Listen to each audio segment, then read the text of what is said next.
మాస్టర్తో మాట మంతి కార్యక్రమానికి స్వాగతం.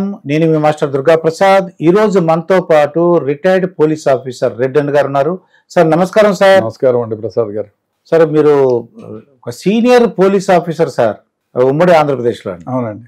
అయితే సార్ ఇప్పుడు జగన్మోహన్ రెడ్డి గారు 58 మంది గవర్నమెంట్ పోలీస్ సెక్యూరిటీ ఆఫీసర్లు ఇచ్చేదటండి. 58 మంది సెక్యూరిటీ. ఇంకా ఎక్కువ మంది కావాలి, 200 లేకపోతే ఎక్కువ మంది కావాలని అడుగుతున్నారు. అది పోలీస్ ప్రకారం ఏంటి సార్, మీకు ఏమనిపిస్తుంది? అంటే ఒకటండి, థ్రెట్ ఉండే వాళ్ళకి డెఫినెట్ గా ఇవ్వాలి. అంటే ఎక్స్ట్రీమిస్ట్ ఆర్గనైజేషన్ లో లేకపోతే వేరే విధంగా థ్రెట్ ఏదైనా ఉంటే డెఫినెట్ గా కన్సిడర్ చేయాల్సిందే, చేస్తారు కూడా. మామూలుగా ప్రోటోకాల్ ప్రకారం ఇస్తారు. మామూలుగా అయితే ఎక్స్ సీఎంకి ఏమి ఇస్తారు, ఎక్స్ ప్రైమ్ మినిస్టర్కి ఏమి ఇస్తారు, ఎక్స్ ప్రెసిడెంట్ ఆఫ్ ఇండియాకి ఏమి ఇస్తారు. అది కాకుండా ఇప్పుడు జ్ఞాని జైల్ సింగ్కి కొంచెం ఎక్కువ ఇచ్చారు, ఎందుకంటే ఆయనకు థ్రెట్ ఉంది కాబట్టి. అదేవిధంగా ఇప్పుడు X minister plus president MLA అయితే దాని ప్రోటోకాల్ ప్రకారం ఏమి ఇవ్వాలని. అది కాకుండా ఏదో ఐఎస్ఐ ఉగ్రవాదుల నుంచో లేకపోతే ఎక్స్ట్రీమిస్ట్ ఆర్గనైజేషన్ నుంచో ఏదన్నా థ్రెట్ ఉంది అని అంటే అప్పుడు ఆ ఇంటెలిజెన్స్ వాళ్ళు రిపోర్ట్ ఇస్తారు. ఇంటెలిజెన్స్ డిపార్ట్మెంట్ వాళ్ళు, అయ్యా ఈ విధంగా ఫలానా ఫలానా వ్యక్తుల నుంచి ఇన్ని ఎన్కౌంటర్లు చేశారు, ఇంతమందికి ఇబ్బంది పెట్టారు, ఇన్ని ఇది చేశారు, కాబట్టి ఐఎస్ఐ ఉగ్రవాదుల నుంచో లేకపోతే మామూలు ఉగ్రవాదులు నక్సలైట్ నుంచో ఉంది, కాబట్టి ఈయనకి ఇవ్వాలంటారు. ఎక్కువ సెక్యూరిటీ సెంట్రల్ గవర్నమెంట్ అడగొచ్చు, స్టేట్ గవర్నమెంట్ అడగొచ్చు. ఆ సెంట్రల్ గవర్నమెంట్ వాళ్ళు కూడా ఇన్వెస్టిగేట్ చేసి ఇది జునైన్ అనిపిస్తే ఇస్తారు, లేకపోతే ఇవ్వరు. అసలు మామూలుగా 58 మంది ఉన్నారు సార్. మామూలుగా అయితే థ్రెట్లు పెద్ద జగన్మోహన్ రెడ్డి గారి సంగతి మనకు తెలుసు. 58 మంది మరి ఏంటి సరిపోతారంటే? ఇప్పుడు సెక్యూరిటీ మేము సింపుల్ ఎగ్జాంపుల్ అండి. థ్రెట్ ఎవరితో ఉందో దాన్ని కాపాడాలి అంటే అక్కడ ఉన్న నలుగురు మాత్రమే, ఆయన చుట్టూ ఉన్న నలుగురు మాత్రమే కాపాడగలుగుతారు. 500 మంది ఉన్న ఇప్పుడు మొన్న ట్రంప్కి ఏమైందండి, ఎక్కడో ఉండి సెక్యూరిటీ ఇంటెలిజెన్స్ వాళ్ళు ఉన్నారు కాబట్టి ఫుల్ సెక్యూరిటీ ఉంటదండి. అదే కాకుండా ఇప్పుడు ఆయన ప్రైమ్ మినిస్టర్, అదే ప్రెసిడెంట్ ఆఫ్ యుఎస్, ఆయన కాల్చి చంపినారు జాన్ కెనడీ గారిని కాల్చి చంపినారు. సెక్యూరిటీ అట్లా ఇందిరాగాంధీని own security was killed in 1984. మేము 83లో నాన్ కంట్రీస్ కాన్ఫరెన్స్ లో I was there. One of VVIP, ఇందిరాగాంధీకి వివిఐపి సెక్యూరిటీ క్యాఫ్టేరియాకి మేము one of the security officer గా పనిచేసాం. సో సెక్యూరిటీ అనేది ఎట్లుండాలంటే 5 మంది ఉన్నా 10 మంది ఉన్నా వాళ్ళు అలర్ట్ గా ఉండాలి. అలర్ట్ గా లేకపోతే 100 మంది ఉన్నా వేస్టే. అది కాకుండా థ్రెట్ ఉంటే somebody is prepared to die, you can kill anyone. Okay, very simple అండి. వాడు చావడానికి సంసిద్ధుడై వస్తే చంపడానికి ఈజీ అవుతుంది. అందుకంటే Rajiv Gandhi how he was assassinated, మానవ బాంబుగా వచ్చి ఎందుకు వాడు చచ్చిపోవాలి, ఆయన టార్గెట్ ని చంపాలి అనుకోని వ్యక్తులు ఉంటే ఎంతమంది పోలీసులు ఉన్నా టార్గెట్ ని రీచ్ కాగలరు. సో కాబట్టి సెక్యూరిటీ మినిమం ఉండాలి. మరీ పొలమని చాలా మంది ఉన్నా ఇంతమంది ఉన్నారులే, వాడు చూసుకుంటాడు వీడు చూసుకుంటాడు అని కూడా ఉంటుంది.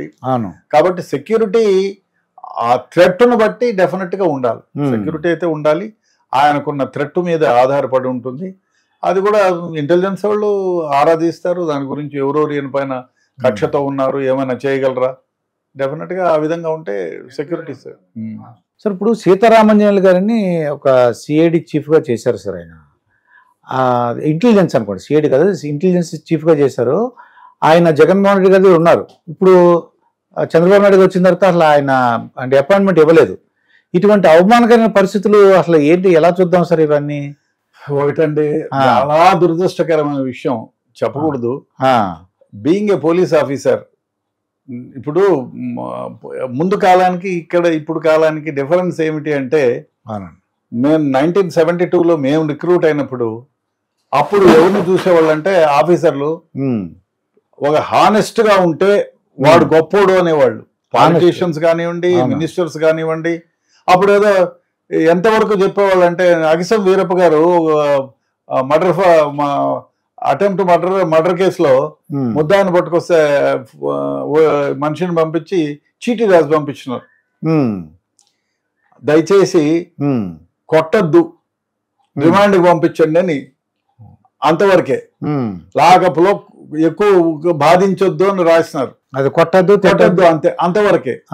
సో అప్పుడు పాలిటీషియన్స్ అట్లుండేది. ఇప్పుడు పోను ఏమైపోయిందంటే కలుషితం అయిపోయింది. నేను చెప్పిందే చేయాలి. అందువల్ల ఏమైపోయిందంటే ఈ పాలిటీషియన్ చెప్పిందంతా చేసి పలచన అయిపోయారు. అంతెందుకండి, నంబియార్ డీజీ అంటే IG of police, CM is to go. ఆయన ఒక సందర్భంలో రాకపోతే సీఎం గారు పోయి చూసిన సందర్భం ఉంది. అంత రెస్పెక్ట్ ఉండేది అప్పుడు ఆ కాలంలో. ఇప్పుడు అట్లా కాదు కదా, ఆ కాలాలు మారిపోయినాయి. అందులో పోలీస్ డిపార్ట్మెంట్ లో కానివ్వండి, ఐఏఎస్ లో కానీ ఎథిక్స్ కి మారల్స్ కి తిలోదకాలు ఇస్తూ పోయినారు. ఎందుకు చేయాలండి? నిన్ను నియమించేందుకు చట్ట ప్రకారం పనిచేయడానికి. చట్టాన్ని అతిక్రమించి పనిచేస్తే ఇట్లే ఉంటుంది. ఎందుకు పని చేయాలి చట్టానికి అతిక్రమించి? నిన్ను ఏం చేయగలుగుతారండి? ఏ పాలిటీషియన్ అయినా ఏం చేయగలుగుతారు? నిన్ను అక్కడ నుంచి ట్రాన్స్ఫర్ చేస్తారు, అంతకుమించి ఏం చేయలేరు కదా. లేదా సస్పెండ్ చేస్తారా? ఏ కారణం చూసి సస్పెండ్ చేస్తారు? మనం ఏదైనా తప్పులు చేసింటే. అతి ముఖ్యంగా అన్ని డిపార్ట్మెంట్ లో కూడా ఎథిక్స్ లేకపోవడం, మారల్స్ లేకపోవడం, కొంచెం కరప్షన్ కి లొంగుబాటు కావటం. అదే కాక ఎక్కడేస్తేనే ఉంది, నీ జీతం నీకు వస్తుందా? నీ భర్త నీకు వస్తుందా? మరి ఎక్కడేస్తే ఏముంది? వేస్తారు. ఏమైతుంది? నువ్వు ఆనెస్ట్ గా పనిచేసేవాడు ఎక్కడ చేసినా పేరు వస్తుంది, ఎక్కడ పని చేసినా కూడా పేరు వస్తుంది. ఊడ్చేవాడికి ఏ వీధైతేనేముందండి, ఏ వీధైతేనేముంది, ఎక్కడైనా క్లీన్ గా పెట్టుకుంటే ఆడు చూడయా అంటారు. అంతే కదా, ఏ డిపార్ట్మెంట్ అయితేనేముంది. అంతేగాని నాకు అదే కావాలా, నేను లైమ్ లోటేలా ఉండాలా, నేను సంపాదించుకోవాలనుకుంటే డెఫినెట్ గా ఇట్లే ఉంటుంది. ముఖ్యంగా ముందు కాలంలో పాలిటీషియన్స్ కి ఇప్పటికీ డిఫరెన్స్ ఏమంటే ఆన్ ది డిక్టేటర్ అండి. అప్పుడు అట్లా కాదు. మీకు చిన్న ఎగ్జాంపుల్ చెప్తాను. 1979లోనో అనుకుంటా, 79లోనా 78లోనో మనకి గిరిజా వీరరాఘవన్ గారని ఒక ఐఏఎస్ ఆఫీసర్ ఉండేవాడు. ఆయన రాజాజీ గారి మనవడు. ఇక్కడ హోమ్ సెక్రటరీలో డెప్యూటీ సెక్రటరీగా పనిచేసినాడు, జాయింట్ సెక్రటరీగా పనిచేసినాడు ఆయన. ఓకే. ఆ తర్వాత ఏదో జాయింట్ సెక్రటరీగా పనిచేస్తుండగా సీఎం గారు పిలిచినాడు. పిలిచి ఏదో మాట్లాడి ఫైల్ తీసుకొని వచ్చి you have to do it అన్నాడు చెన్నారెడ్డి గారు. అది it is very against rule sir, I cannot do it అన్నాడు. గెట్ అవుట్ అన్నాడు. ఆ ఫైల్ ఆ నుంచి ఎత్తలేదు ఆయన, తీసుకోకుండా వచ్చేసినాడు. వచ్చేసి resign for the post. Okay. Veeraraghavan గారు రిజైన్ ఫర్ ది పోస్ట్. ఆయన కొలిగే మన ఇందిరాగాంధీతో పనిచేశాడు. వీరరాఘవన్ గారి distant relative, was also IAS. పొడుగ్గా ఉంటాడు. ఆయన ఇన్ఫర్మేషన్ అండ్ బ్రాడ్కాస్టింగ్ సెక్రటరీగా పనిచేశాడు. ఆయన కలిసినప్పుడు ఒకసారి, ఏం సార్ వీరరాఘవన్ గారు, ఆయన చాలా మంచి వ్యక్తి వీరరాఘవన్ గారు. ఎందుకంటే ఆయన హోమ్ సెక్రటరీగా ఉన్నప్పుడు నేను ఒకసారి కలిశాను వారిని 77లో. ఓకే. సో ఏమైంది, ఆయన ఊటీలో గార్డెన్స్ పెట్టుకొని బ్రహ్మాండంగా ఫ్లరిష్ అయ్యి 100,000 కోట్లు సంపాదించినాడు ఆయన. గిరిజా వీరరాఘవన్ గారు బొటానికల్ గార్డెన్స్ పైన ఏదో చేసి సంపాదించుకుంది. అది రెస్పెక్ట్ ఉండేది. అందులో ఐఏఎస్ ఐపీఎస్ ఆఫీసర్లు కొంచెం దిగజారి పనిచేస్తే ఇట్లా ఉంటుంది. లేదు నేను చేయనంటే ఏం చేస్తారండి? ఏమి కాదు. అంతెందుకండి, మనకి మీరు వినే ఉంటారు చాలా మంది, ముని వెంకటప్ప గారిని, ఎస్ఆర్ శంకరన్ గారు, ఎట్లాంటి స్టాల్ వర్డ్స్ అండి. ఎస్ఆర్ శంకరన్ గారిని మీరు గుర్తేడు కేసులో సీఎం గారు మీరు వస్తారా, నన్ను మాట్లాడాలి అంటే, నేను వస్తాను సార్, నేను వస్తామంటారా, మాట్లాడినా అని అడిగినాడు సీఎం గారు. అంతటి రెస్పెక్ట్ ఉండేది. అట్లా ఉండేది. అంతెందుకు, వెరీ సింపుల్ గా చెప్తాను. ఒకసారి 1974లో బై ఎలక్షన్ జరిగింది. 1974లో 74లో కాళహస్తిలో బై ఎలక్షన్. మేమంతా బందోబస్తులో ఉన్నాం. ఉంటే వెంకటరావు గారు వచ్చారు. అప్పుడు ఆయన బై ఎలక్షన్, ఆయన ఎమ్మెల్యే మినిస్టరు, ఎడ్యుకేషన్ మినిస్టర్ గా ఉండే దశరథ రామరెడ్డి వాళ్ళ నాన్న. ఓకే. దానికి బందోబస్తుకు వచ్చినప్పుడు ఐజీ గారు, అప్పుడు అంతే ఐజీ క్యాడరే, ఐజీ గారిని కలపండి అయ్యా, సార్తో మాట్లాడాలి అని అంటే అంత గౌరవంగా అంత పవర్ఫుల్ వెంకటరావు గారు suppose to be the powerful chief minister. అవునండి. ఆయన ఆర్ఎన్బి బంగ్లాలో నేను వన్ ఆఫ్ ది సెక్యూరిటీగా బయట ఉంటే మాట్లాడేది వినపడుతుంది. ఐజీ సార్ని కలపండి అయ్యా ఫోన్ లో అని చెప్పి మాట్లాడే చాలా పొలైట్ గా. ఇప్పుడైతే ఐజీ వచ్చాడు కూర్చోవాలి, ఐజీ బయట నిలబడాలి. ఓకే. కూర్చోవడం కాదు. లేదు, ఎందుకంటే దానికి ఇది ఏమైపోయిందంటే ఒకటే అండి, పలచబడిపోయింది అన్నారు చాలా. ఒకటి నేను దీనికి కారణం ఏమంటే పోలీస్ డిపార్ట్మెంట్ ని ఇండిపెండెంట్ గా చేయండి. చేస్తే మీరు ఇప్పుడు అమెరికాలో ఎందుకు పోలీసు వాళ్ళకి అంత రెస్పెక్ట్ ఇస్తారు? They are independent, they will act. నువ్వు ఏం చెప్పినా, ఆ పాలిటీషియన్ చెప్పినా, ఎవరు చెప్పినా చెయ్యరు. న్యాయం ఏముంటే అది చేస్తారు. అదే పోలీస్ డిపార్ట్మెంట్ ని ఇండిపెండెంట్ గా చేయమనండి, సమాజంలో ఉన్న అట్టడుగు వర్గాల వారికి, పేదలకి, బడుగు బలహీన వర్గాలకి న్యాయం జరుగుతుంది. ఓకే అండి. ఎందుకు పొలిటీషియన్స్ ఇంటర్ఫిరెన్స్ ఉండదు. ఇప్పుడు ఎక్కడో ఒక ఆర్టికల్ చదివాను, జర్మనీలో ఎప్పుడో డాక్టర్లు అంతా లీవ్లో పోయినారంట, డెత్ రేటు అనూహ్యంగా 70% తగ్గిందంట. డాక్టర్ వల్లనే ఎక్కువ మంది ఇబ్బంది పాలవుతున్నా తెలుసు. More interference of medicines will kill a person. So అదే విధంగా పాలిటీషియన్స్ ఇప్పుడు మీరు చెప్పినట్టు కరోనా టైంలో కూడా ఈ కరోనా వాళ్ళు తప్ప మిగతా అందరూ బాగానే ఉన్నారండి. మరి డాక్టర్స్ కూడా సరిగ్గా చూడలేదు కదా ఆ టైంలో. ఇప్పుడు ఒక మాట సింపుల్ గా చెప్తాను, పోలీస్ డిపార్ట్మెంట్ పైన పొలిటికల్ ఇంటర్ఫిరెన్స్ రాకపోతే అట్టడుగు ప్రజలకి, ఏమి వాయిస్ లేని వాళ్ళకి, బడుగు వర్గాల వాళ్ళకి, బలహీన వర్గాల వాళ్ళకి చాలా న్యాయం జరుగుతుంది. ఇప్పుడు మీరు ఎమ్మెల్యే దగ్గరకు భూమి అమ్మాలని పోయినారనుకో, ఎవరో పిఎన్ పెడతాడు, ఎవరో భూమి ఎక్కడ అని, వాడు ఎవరో బెదిరిస్తున్నాడంటే నాకు అమ్మేవా నేను చూసుకుంటాను వాని సంగతి అంటాడు. అంతేగాని వాడికి న్యాయం జరగదు. అదే ఈ పొలిటికల్ ఇంటర్ఫిరెన్స్ లేదు అనుకోండి, వాడికి న్యాయం జరుగుతుంది. సో పోలీస్ డిపార్ట్మెంట్ ని ఇండిపెండెంట్ గా చేయమని చెప్పండి అమెరికాలో లాగా. సో డెఫినెట్ గా అదే కాదు, వాడికి పోలీస్ డిపార్ట్మెంట్ ని ఇండిపెండెంట్ చేసి దానిపైన చెక్ పెట్టండి. అక్రమాలు చేసినా షార్ట్ చేయండి, పనిష్మెంట్స్ ఇవ్వండి, అరెస్ట్ చేయండి, జైలుకి పంపించండి, శిక్షలు వేయండి, ఆ విధంగా చేయండి. వాడు ఒళ్ళు దగ్గర పట్టుకొని పని చేస్తాడు. లేకపోతే ఏమైంది, నన్ను ఈ డిపార్ట్మెంట్ లోను ఇంటెలిజెన్స్ లో ఎందుకు, నాకు మంచి క్రీమ్ ఉండే కమిషనర్ గా వేయాలా? నువ్వు పని చేస్తే వేస్తారు, దానికి ఎందుకు అడుక్కోవడం? When you are capable you can do it. So అది ఉండాలి. పోలీస్ డిపార్ట్మెంట్ ని ఇండిపెండెంట్ గా చేయగలిగితే డెఫినెట్ గా భారతదేశంలో ఉండే అట్టడుగు ప్రజల వాళ్ళకి కూడా న్యాయం జరుగుతుంది. ఎందుకంటే పాలిటీషియన్ గ్రిప్పులో ఏం లేదు, ఆయన ట్రాన్స్ఫర్ చేయలేరు, ఏమి లేరు. నీ పైన అలిగేషన్ ఉంది, నిజాయితీగా లేకపోతే నీ పైన కేసులు పెట్టమనండి, 10 మందితో చెప్పి అరెస్ట్ చేయించండి, జైలుకి పంపించండి. అప్పుడు ఐఏఎస్ ఐపీఎస్ ఆఫీసర్లు కానీ ఎనీ బ్యూరోక్రాట్ న్యాయం చేస్తారు ప్రజలకి. ఎందుకంటే ఫేవరెటిజం ఏం అవసరం లేదు, ఆయన జీతం ఆయనకు వస్తుంది ఎక్కడ పని చేసినా. ఇప్పుడు ఈ సీతారామన్యాలు ఎందుకంటే అతను వెళ్ళిపోయి అపాయింట్మెంట్ కొత్త అంటే ఏదో తప్పు చేసి ఉంటాడు అన్నమాట. కొత్త చీఫ్ మినిస్టర్ చంద్రబాబు నాయుడు వీళ్ళు నాకు ఇవ్వండి 2-3 సార్లు తిరిగాడండి ఆయన. అంటే ఒకటి, ఇప్పుడు ఆయన దగ్గర పనిచేసినప్పుడు ఏదో ఫేవరబిలిటీ కోసం ఏదో చేసి ఉంటారు. ఇప్పుడు ఉండే చాలా వరకు, అంటే అందరినీ అని చెప్పను కానీ చాలా వరకు బ్యూరోక్రాట్స్ పాలిటీషియన్స్ కి ఏం చెప్తే అది ఊడిగమే ఆల్మోస్ట్. అది అవసరం ఏముందండి, అవసరం లేదు. ఇంకోటి, దీనికి అంతటి కారణం ప్రజలండి ఒక రకంగా. ఎందుకంటే ప్రజలు నిజాయితీ పరులని, నిజాయితీగా ఉన్న వాళ్ళని ఎంచుకుంటే, ఇప్పుడు పుచ్చలపల్లి శంకరయ్య అట్లాంటి వాళ్ళను ఎన్నుకుంటే ఏముంది, మంచి నిజాయితీ పరుడు ఆయన. సో అట్లాంటి వాళ్ళని ఎన్నుకోగలిగితే డెఫినెట్ గా, ఇప్పుడు మీరు ఒక చిన్న ఎగ్జాంపుల్ చెప్తాను. మనకి నీలం సంజీవ్ రెడ్డి ఉన్నప్పుడు సంజీవయ్య సీఎం గారు 2 సంవత్సరాలు పనిచేసి, దామోదరం సంజీవయ్య గారు కర్నూలు 2 సంవత్సరాలు పనిచేసిన ఆయనకి ఇల్లు కూడా లేదు. అట్లాంటి హానెస్ట్ వాళ్ళు ఉన్నారు. ఇప్పటికీ ఇల్లు లేదు కదా ఆయనకి, పిల్లలు లేరు.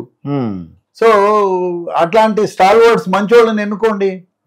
ఎన్నుకుంటే డెఫినెట్ గా, ఇప్పుడు లోక్సత్తా జయప్రకాష్ నారాయణ గారిని, ఆర్ఎస్ ప్రవీణ్ కుమార్ కానీ, లేదంటే జేడి లక్ష్మీనారాయణ పాప వీళ్ళంతా ట్రై చేశారండి, ప్రజలను ఓడించారండి.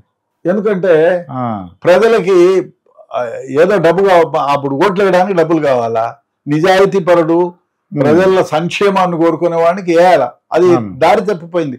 డెఫినెట్ గా ఏదో ఒక రోజు వాళ్ళు గుర్తిస్తారండి, గుర్తించినప్పుడు దేశం బాగుపడుతుంది. అవునండి.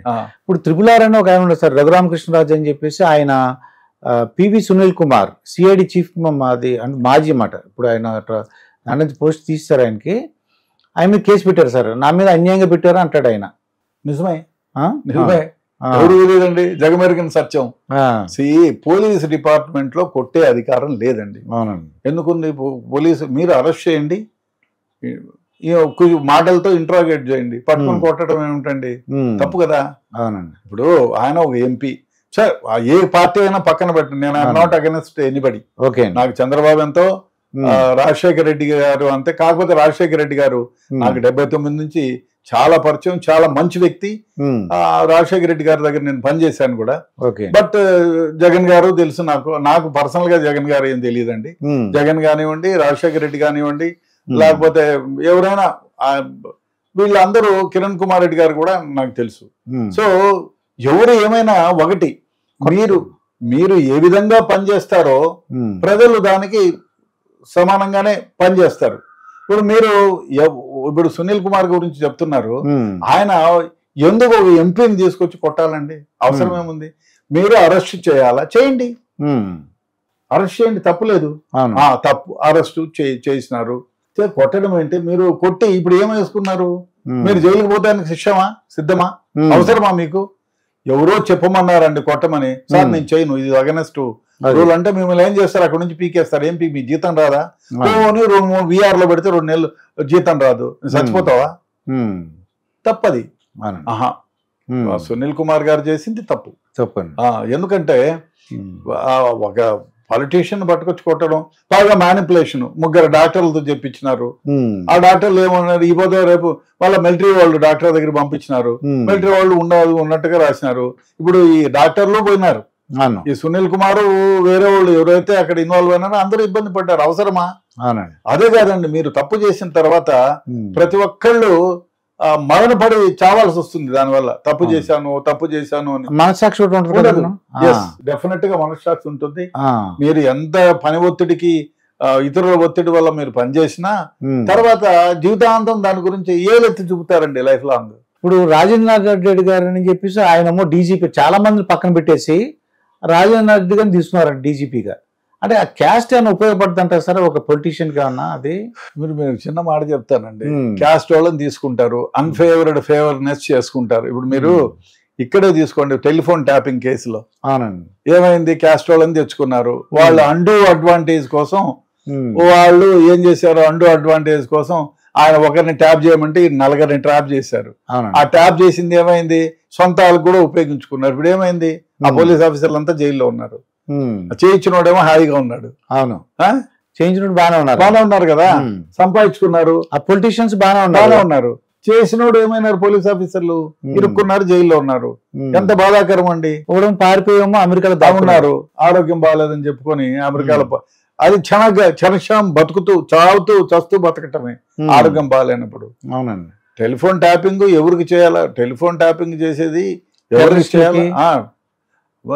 భారతదేశానికి భద్రతకు ముప్పు వాటిల్తోనో, రాష్ట్రానికి ముప్పు వాటిల్తోనో, భద్రతకు ముప్పు వాటిల్తోనో, ఎక్స్ట్రీమిస్ట్ ఆర్గనైజేషన్ పైన, ISI ఉగ్రవాదులకో రికార్డింగ్ చేస్తే మీరు ధీరత్వంగా నిలబడచ్చు.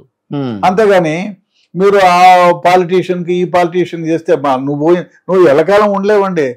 కారే రాజులు రాజ్యములు కలగరే, వారేరి సిరిన్ మోటన్ కట్టుకొని పవన్ జాలరే.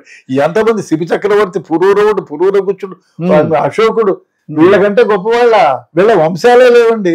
అశోక చక్రవర్తి వంశం లేదు, మైసూరు మహారాజు వంశమే లేదు. కాదు వీళ్ళు, నేనే రాజ్యాధిపతిని, పుట్టినప్పటి నుంచి రాజులు పుట్టినప్పటి నుంచి చచ్చేంత వరకు వాడు రాజే, అయినా రాజ్యాలు లేవు. అవును, అట్లాంటప్పుడు మీరెంత ఎందుకు పోలేదండి. కానీ ఒకటి, మీరు పోయిన తర్వాత కూడా మీ మంచిని చెడ్డని అనుకుంటారు. ఇప్పుడు మనం చూడండి, రాజాజీ గారి గురించి ఎంత గొప్పగా చెప్పుకుంటాం. శంకరన్ గారి గురించి, ఎస్ఆర్ శంకరన్ గారు మహానుభావుడు. నేను ఒక 5-6 సార్లు కలిసాను. చాలా మంది చెప్పారండి. 1975 లో ఒక చిన్న వ్యవహారంలో 10 సార్లు కలిశాను ఆయన్ని. నేను ఒకసారి చెన్నై ఎస్ఆర్ శంకరన్ గురించి, ఆయన పంజాగుట్ల ఉండేవారు. నేను ముని వెంకటప్ప గారు ఐఏఎస్ అని, ఆయన పుంగునూరు నేటివ్ ప్లేసు.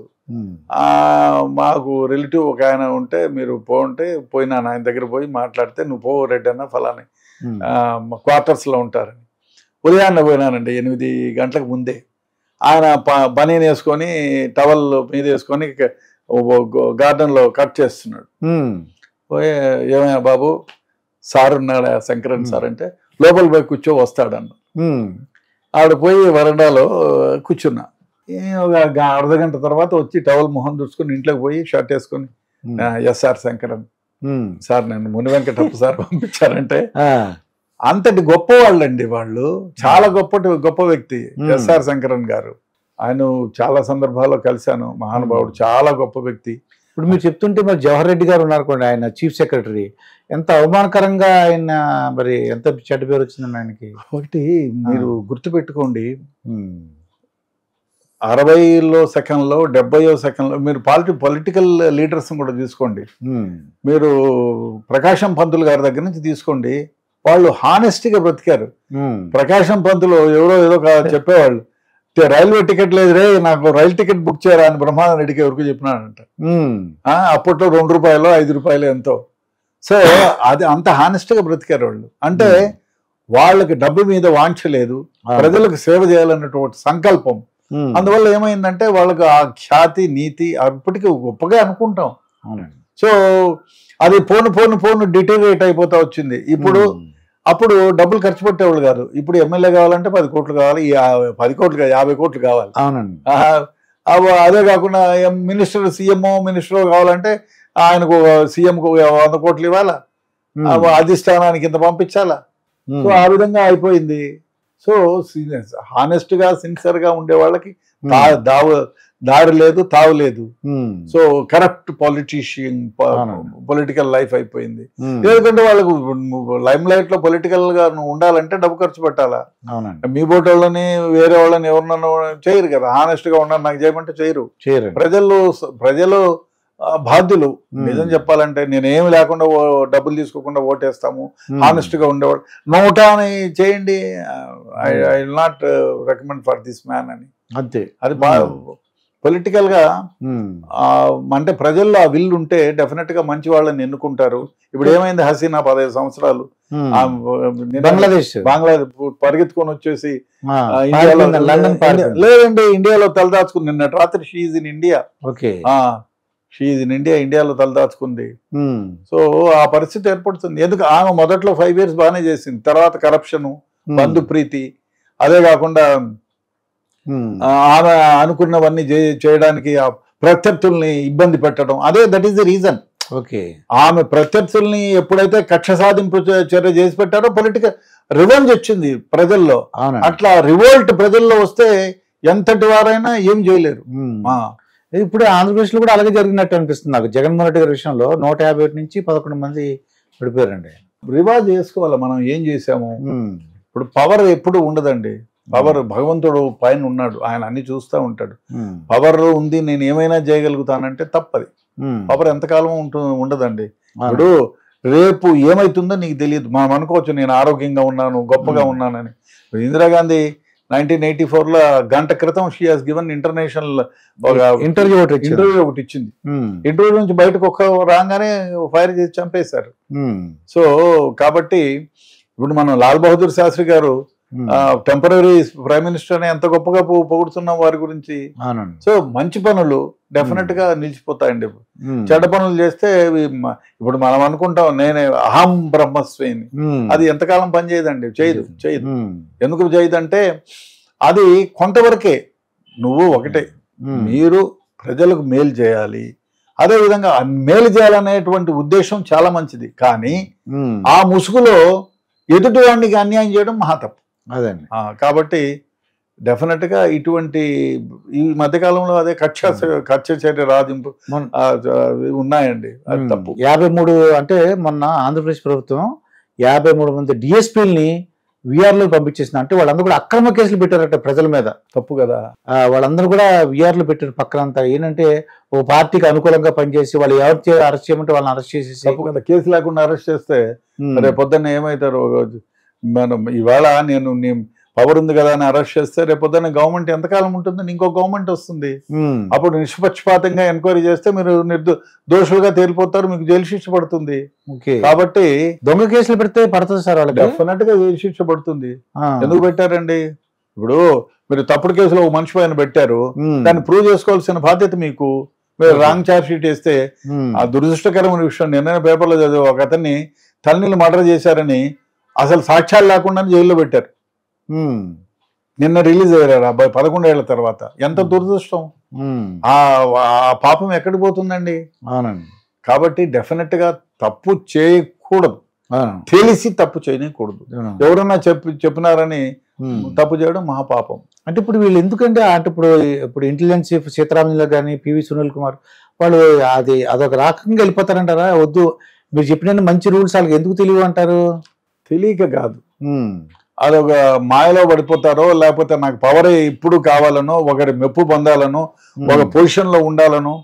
చాలా మంది, వాళ్లే కాదు చాలా మంది నేను మెప్పు పొందాలా, నేనే పవర్ లో ఉండాలా, నేను చెప్పిందే జరగాల, నేను 10 రూపాయలు సంపాదించుకోవాలా అనుకుంటే ఇట్లాంటివి ఉంటాయి. ఎంతకాలం ఉంటుందండి? ఆయన ఎంతకాలం ఉంటాడు, ఈయన ఎంతకాలం ఉంటాడు, నువ్వు ఎంతకాలం ఉంటావు? ఎంతమందిని చూడలేదండి మనం.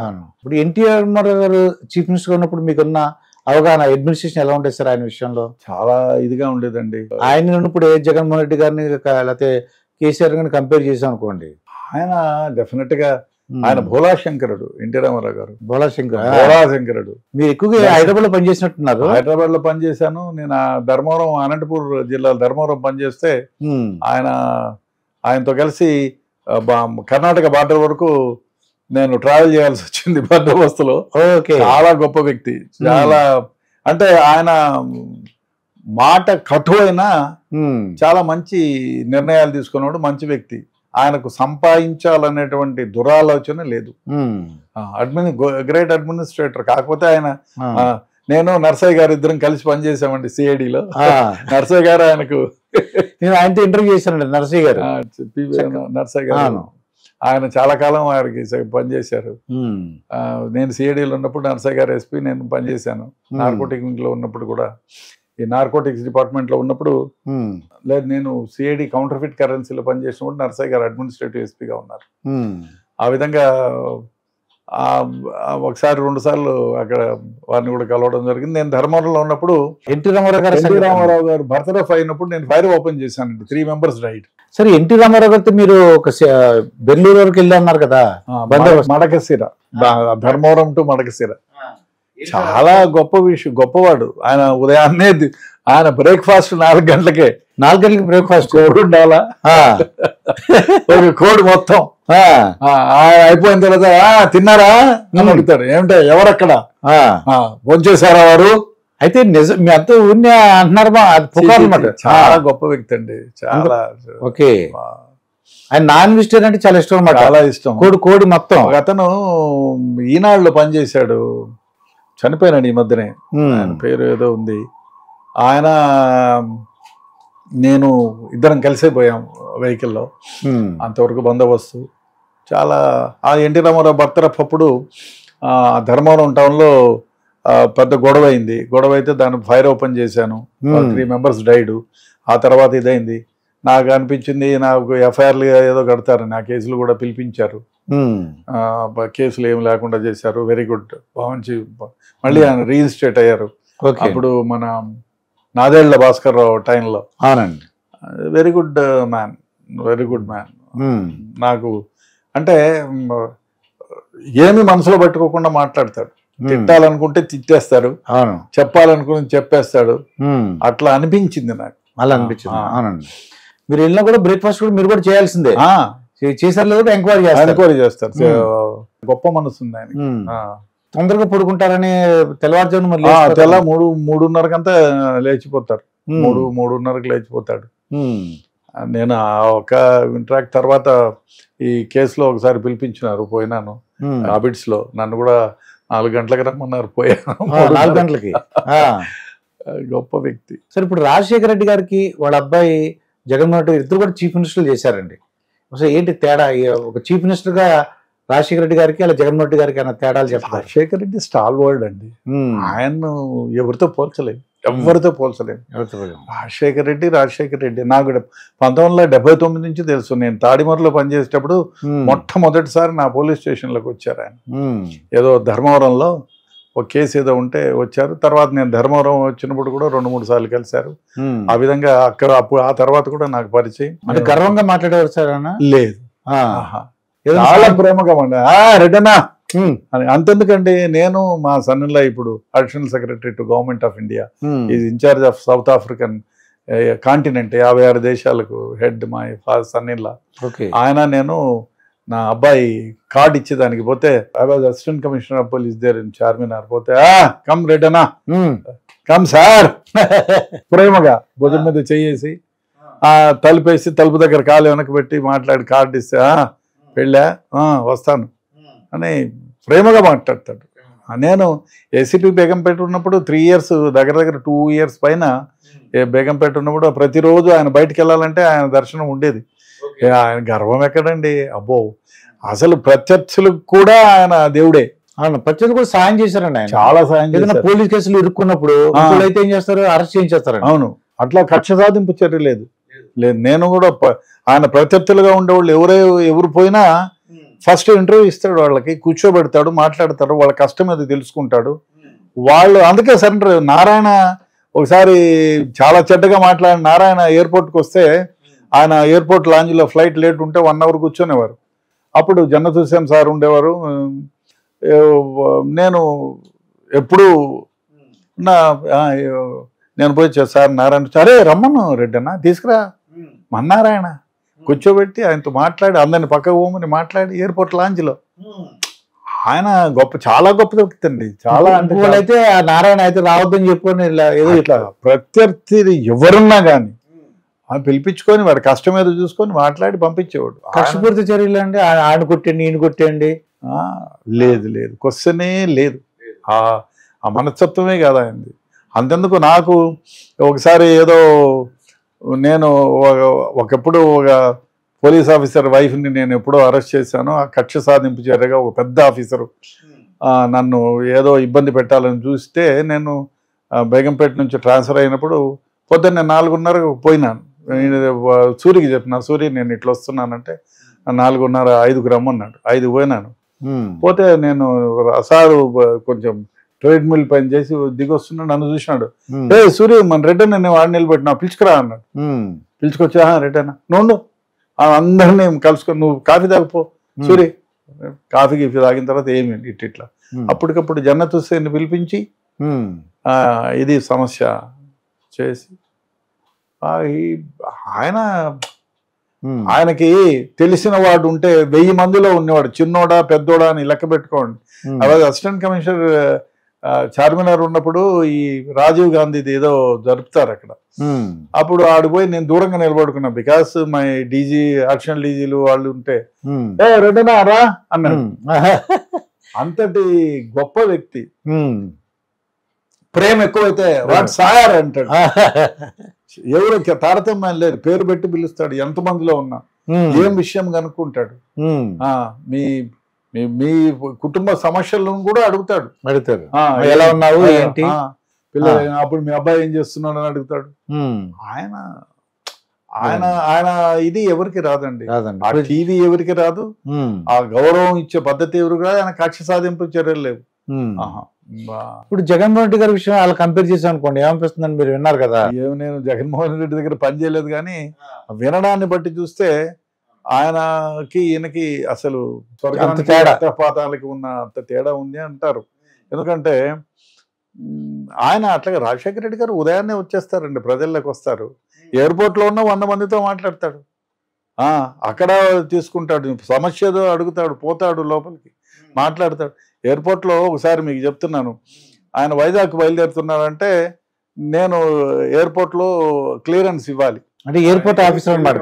అప్పుడు సుబ్రహ్మణ్యం గారు కూడా ఉండేవారు, జన్నత్ హుస్సేన్, సుబ్రహ్మణ్యం, ఇంకా రెడ్డి ఉండేవారు సెక్యూరిటీ ఆఫీసరు. ఏం రెడ్డనా అంటే లేదు సార్ స్ట్రాంగ్ ఉంది ఐ నాట్ అలో. బాగాలేదు సార్ సిచ్యువేషన్ బాగాలేదు నో అని చెప్పిన. మళ్ళీ ఎట్లా రెడ్డనా పోవాల వైజాగ్ ఇంపార్టెంట్ అయ్యా సార్ ఫ్లైట్ ఆపేస్తానన్న. ఫ్లైట్ ఆపిన ఆపి సార్ వాళ్ళు పోయి ఫ్లైట్ అంటే హెలికాప్టర్ కాకుండా ఫ్లైట్ లో వెళ్ళిపోయినా. ఫ్లైట్ సేఫ్ కదా. తర్వాత మళ్ళీ 4 hours తర్వాత హెలికాప్టర్ వాజ్ అలౌడ్. వెనకాల పంపించా. ఆయన గొప్ప వ్యక్తి అండి. ఆయన్ని నిజం చెప్తే బహుశా నేను చూసిన చీఫ్ మినిస్టర్లలో ఈయన శత్రువే. రాజశేఖర రెడ్డి గారు అజాత శత్రువే.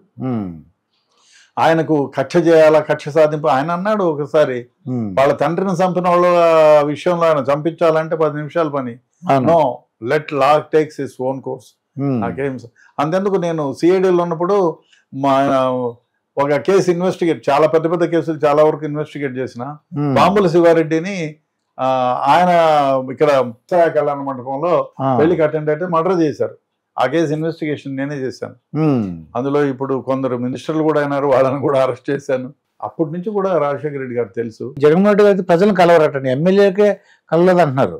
బట్ ఆయనకు నేను పర్సనల్గా నాకు 1-2 సందర్భాల్లో కలిశాను కానీ, బట్ ఆయన రాజశేఖర రెడ్డి గారు అజాత శత్రువు, అందరినీ కలుస్తాడు, అందరికీ మెయిల్ చేయాలన్నటువంటి ఉద్దేశం.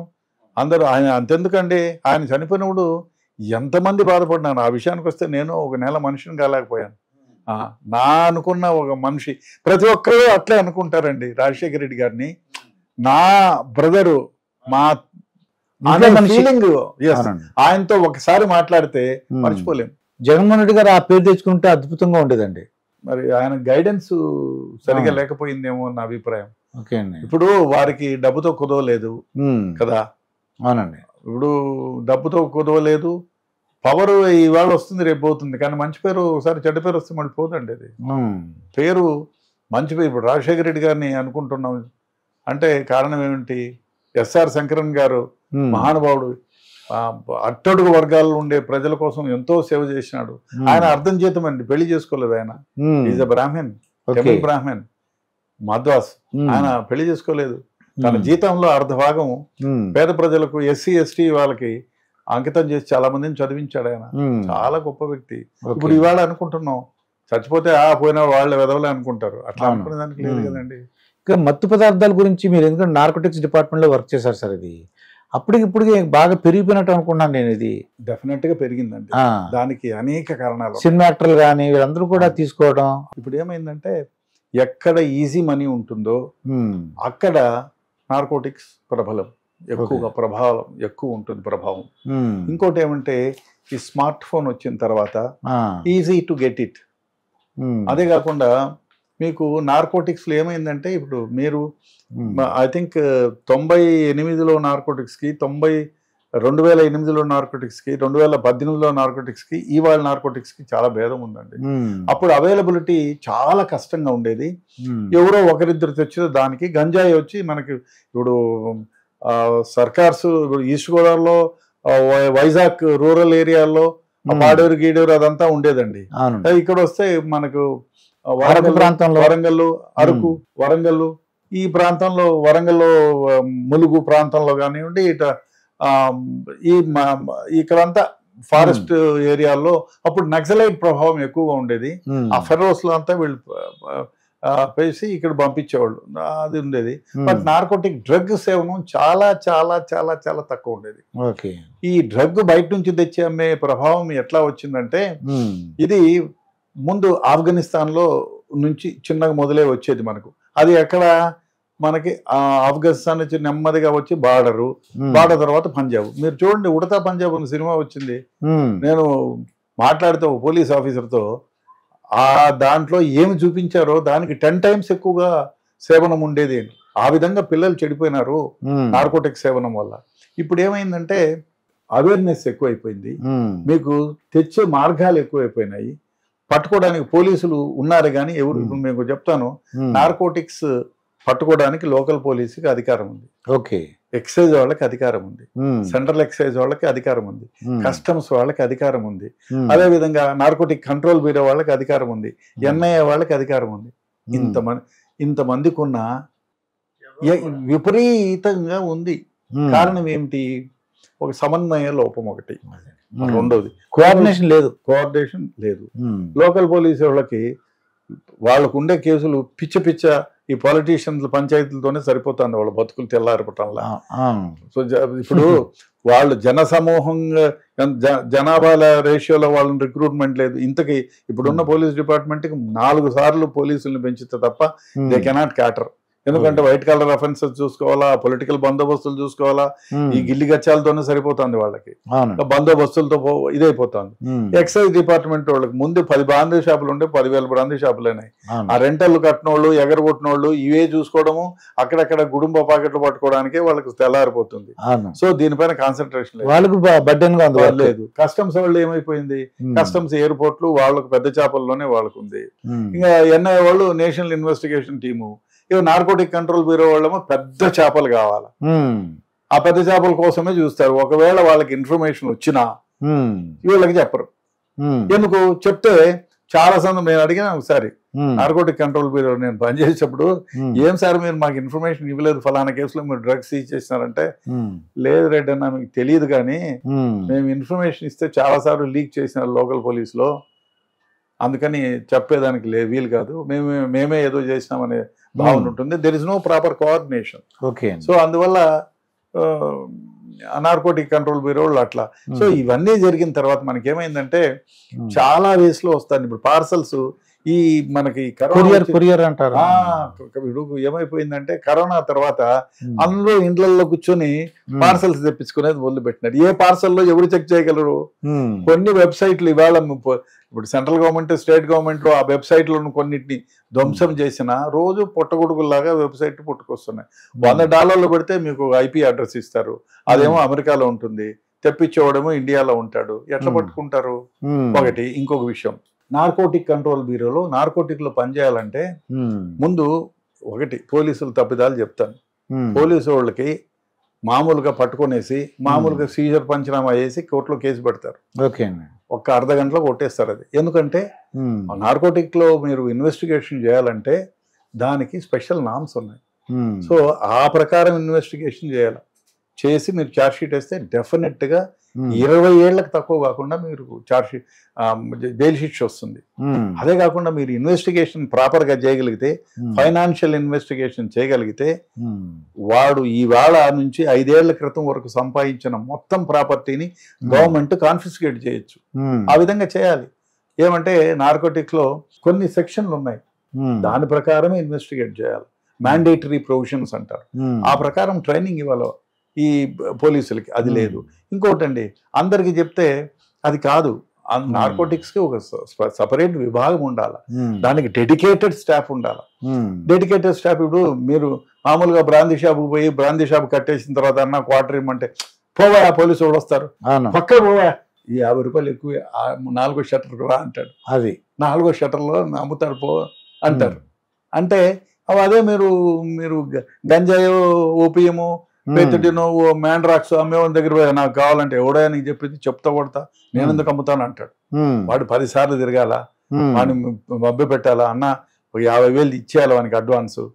అది పోలీసు వాళ్ళు కాకుండా ఉండాలా. సో ప్రైవేట్ వ్యక్తిని హైర్ చేయాలా, ఆ ప్రైవేట్ వ్యక్తి నమ్మకస్తుడే ఉండాలా. ఆ 50,000 ఎవడు ఇవ్వాలా? ఈ డకాయిని ఏర్పాటు చేస్తారే పోలీసు వాళ్ళు, వాళ్ళకి ఎక్కడి నుంచి వస్తుంది డబ్బులు? జీతం డబ్బులే ఇవ్వలేడు.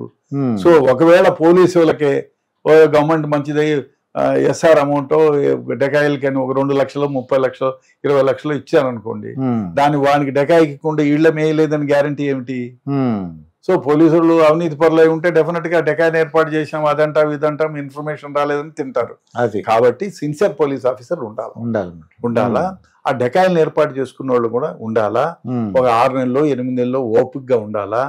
సో అదే కాకుండా ఇవాళ వాడిని అరెస్ట్ చేసామనుకోండి, మన దరిద్రమైన ఇన్వెస్టిగేషన్ ఎక్కడికి పోతుందంటే, అరెస్ట్ చేస్తే నువ్వు ఎవరెవరికి అమ్మావు అంటే వాళ్ళు లాస్ట్కి ఎవరెవరు సినిమా యాక్టర్ల పేరు ఆడ వీడి పేరు చెప్తారు.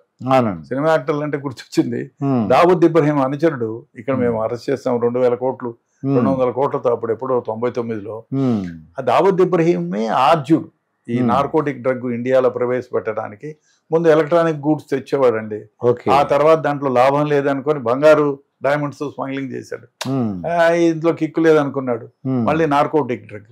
ఆ విధంగా సినిమా వాళ్ళకి ఆయన ఈ దీంట్లో ఈ ఇల్లీగల్ గా సంపాదించిన డబ్బులన్నీ సినిమాల్లో పెట్టుబడి పెట్టాడు.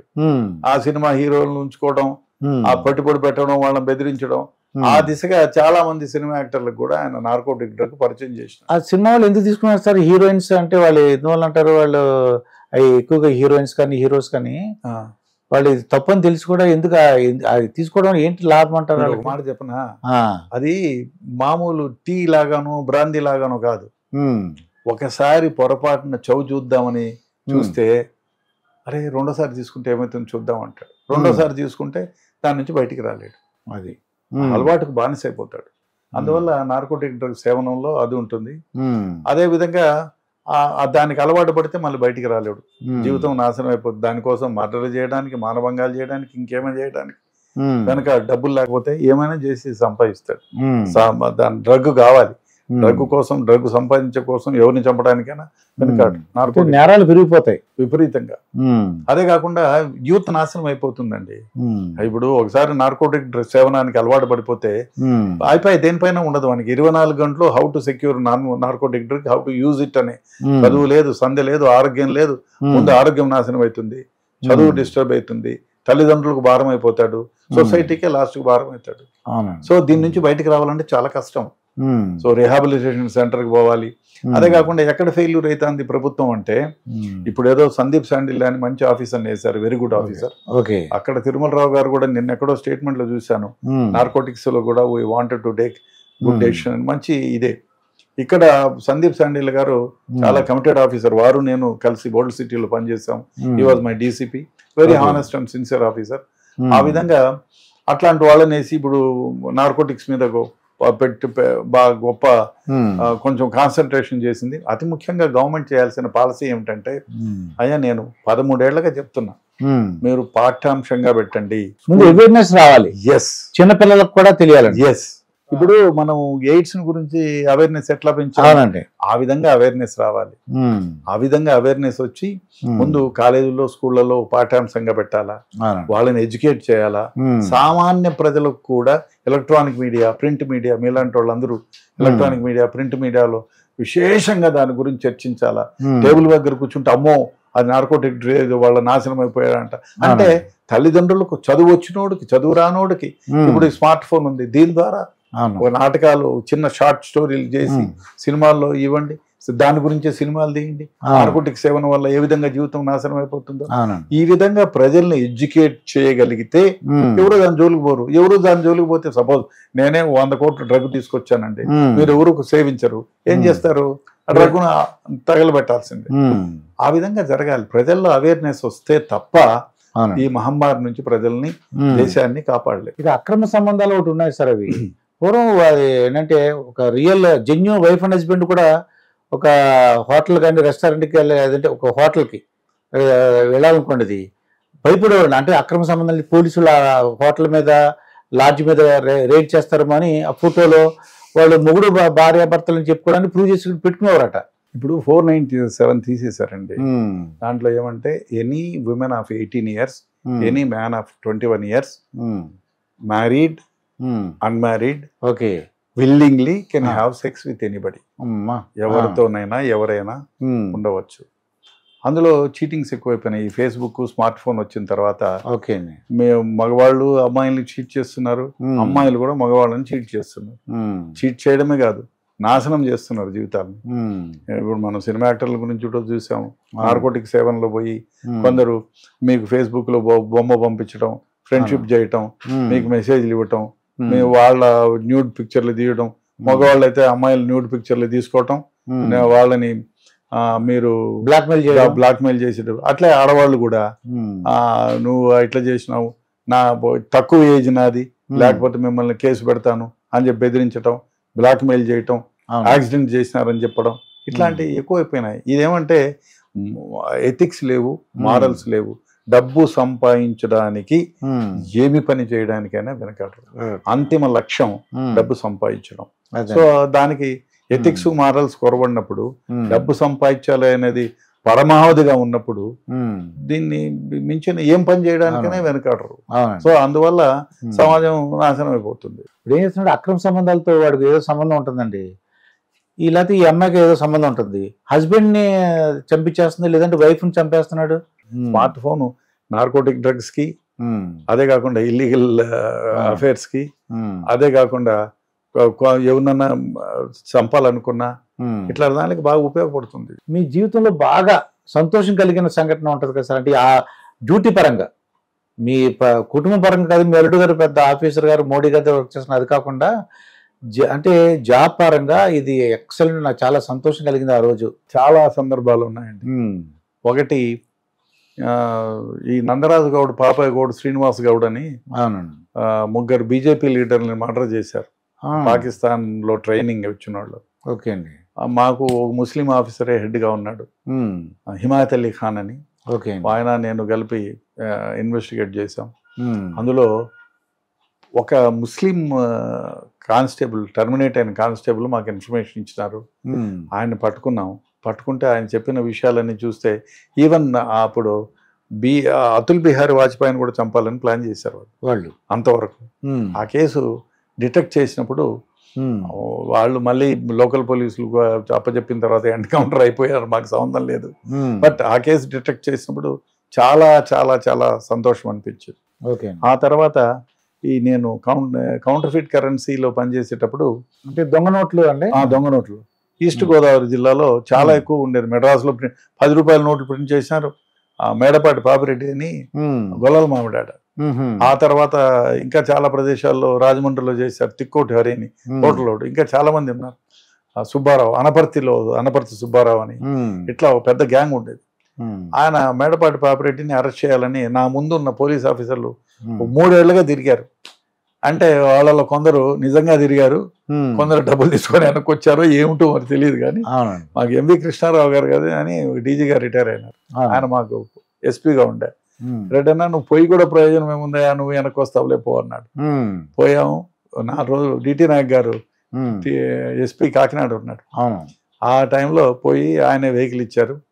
నేను ఒక లేడీ కానిస్టేబుల్ పోయి మారువేషంలో పోయి చేసి అరెస్ట్ చేసి తీసుకొస్తే అది చాలా, ఎందుకంటే 3 ఏళ్లుగా దొరికిన ముద్దాయి ఈజీగా మాకు దొరికినాడు. తర్వాత ఆయనకు కూడా 10 ఏళ్ళు జైలు శిక్ష వచ్చింది, సుప్రీంకోర్టులో కూడా కన్ఫర్మ్ అయింది.